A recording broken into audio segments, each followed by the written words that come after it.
Hey guys, welcome back. അപ്പോൾ ഇന്ന് ഉച്ചയ്ക്ക് ഫുഡൊക്കെ അടിച്ച് ബോറടിച്ചിരുന്നപ്പോൾ ഞങ്ങൾ ഒന്ന് പുറത്തിറങ്ങാണ്.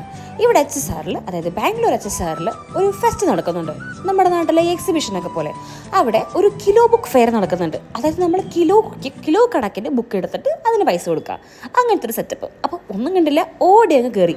സുപ്രിയ അവളുടെ മോന് വേണ്ടിയുള്ള കളറിംഗ് ബുക്ക്, സ്റ്റോറി ബുക്ക്, അങ്ങനത്തെ കുറേയൊക്കെ വാങ്ങുന്നുണ്ടായിരുന്നു. ഞാനും ബബിതയും കുറച്ച് മോട്ടിവേഷണൽ ടച്ചാണ് പിടിച്ചത്. പക്ഷെ ഒന്നും പറയാൻ പറ്റില്ല ഗൈസ്, അധികം കളക്ഷൻസ് ഉണ്ടായിരുന്നു അവിടെ. കുറേ നേരം തപ്പി എൻ്റെ ഫേവറേറ്റ് കളറിലൊരു ബുക്ക് കണ്ടപ്പോൾ ഞാനതെടുത്തു. Self care don't care. എങ്ങനെയുണ്ട്? വെറൈറ്റി അല്ലേ?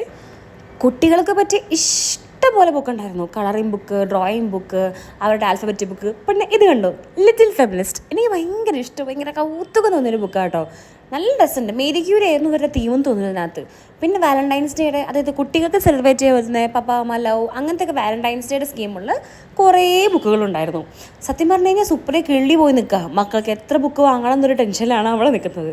ഈ ബുക്ക് ലവേഴ്സിനും വായിക്കാൻ ഇഷ്ടമുള്ളവർക്കും ഇത് കാണാൻ വരാൻ പറ്റിയ സ്ഥലമാണ് ഗൈസ്. കാരണം അത്രയധികം കളക്ഷൻസ് ഉണ്ടായിരുന്നു ഇവിടെ. അതും ഒന്ന് രണ്ടല്ല, ഒരു കോപ്പയുടെ ഒരു 100 വെച്ചിട്ടാണ് ഇവരുടെ സെല് ചെയ്യാൻ വെച്ചിരിക്കുന്നത്. ഇതൊക്കെ വാങ്ങിക്കഴിഞ്ഞ് ഞങ്ങൾ പതിയെ ഒന്ന് പുറത്തോട്ടിറങ്ങി. അതായത് മെയിൻ ഫെസ്റ്റ് കാണും. ഇത് കണ്ടോ, കറിയും ചോറും ഒരുമിച്ചിട്ട് ഇടിക്കാൻ പറ്റുന്ന പാത്രം. ഈ കാണാനുള്ള ഭംഗി മാത്രമേ ഉള്ളൂ ഗൈസ്. എല്ലാം ഒടുക്കത്തെ പൈസയാണ്, അടുക്കാൻ പറ്റില്ല. ഒരു ചെറിയ കപ്പിന് അവർ 230 രൂപയാണ് പറഞ്ഞത്. നാട്ടിൽ 50 രൂപയ്ക്ക് കിട്ടുന്ന സാധനം.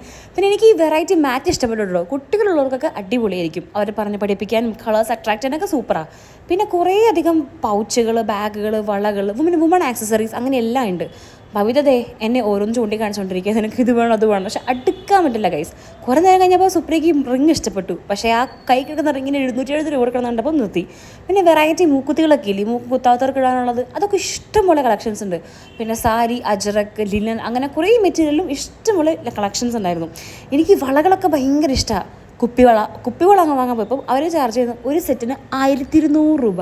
അവിടെ വെച്ച് പതിയെ ഇറങ്ങി. പിന്നെ ഇത് കണ്ടോ, ബുക്ക് മാർക്കാണ്. ഒന്നിന് 50 രൂപ വെച്ചിട്ടാണ് അവരോട് ചാർജ് ചെയ്യുന്നുണ്ടായിരുന്നത്. അങ്ങനെ കുറേ നടന്നപ്പോഴാട്ടോ ഞാൻ ഈ സാരിക്കട കണ്ടേ. ഞാനൊരു സാരി ലവറൊന്നുമല്ല, പക്ഷേ എനിക്കെന്തോ ഇത് ഭയങ്കര ഇഷ്ടപ്പെട്ടു.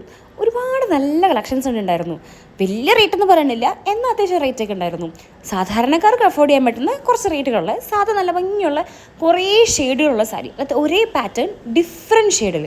പിന്നെ ഈ ചേട്ടനെ ഓരോന്നും ഇത് വെച്ച് നോക്കുമ്പോളെ അത് വെച്ച് നോക്കുമ്പോളെ എടുക്കാനുള്ള തന്ത്രപ്പാടേ ചേട്ടനറിയില്ലല്ലോ. നമ്മളെ മലയാളികളൊക്കെ കണ്ടു നിന്ന് ഇട്ട് നോക്കി ഉരുപ്പൊച്ച് തിരിച്ചു പോകുന്ന ആൾക്കാരാണ്.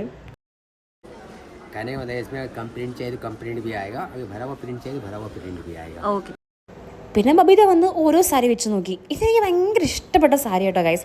ഒരിടയ്ക്ക് നമ്മുടെ നാട്ടിലൊക്കെ ട്രെൻഡ്സ് ആയൊരു നേവി ബ്ലൂ സാരിയില്ലേ, അത് തന്നെയാണ് സെയിം. ബബിതയ്ക്ക് പിന്നെ സാരി എന്ന് പറഞ്ഞൊരു ക്രേസാണ്. പിന്നെ തൊട്ട് പുറകെ സുപ്രിയയും വെച്ച് തുടങ്ങി.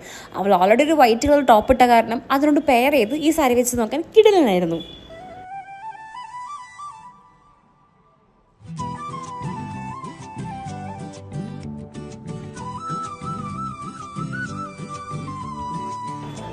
പിന്നെ ആ സാരി രണ്ടുപേരും സെയിം സാരി ട്വിന്നിങ് എന്നൊക്കെ പറഞ്ഞ് അത് വാങ്ങി അങ്ങനെ ഇറങ്ങി. ഇത് കണ്ടു, നാഗവല്ലിയുടെ സ്ഥലം നല്ല രസമുണ്ടായിരുന്നു കാണാനായിട്ട്. പിന്നെ അവിടെ നിന്ന് കുറേ കളിപ്പാട്ടുകളൊക്കെ എന്ന സ്ഥലമുണ്ടായിരുന്നു. പക്ഷേ എല്ലാത്തിനും ഭയങ്കര പൈസയാണ് കൈസ്, ഒന്നും നമുക്ക് വാങ്ങാൻ പറ്റില്ല. അങ്ങനെ ഒരു ദിവസത്തെ 2-3 മണിക്കൂർ, അതും ഓഫീസ് അവേഴ്സിൽ 2-3 മണിക്കൂർ അവിടെ തീർത്ത് നമ്മളതാ പരിപാടികളൊക്കെ കഴിഞ്ഞ് തിരിച്ചു പോവുകയാണ് കൈസ്. അപ്പോൾ അടുത്തൊരു വീഡിയോ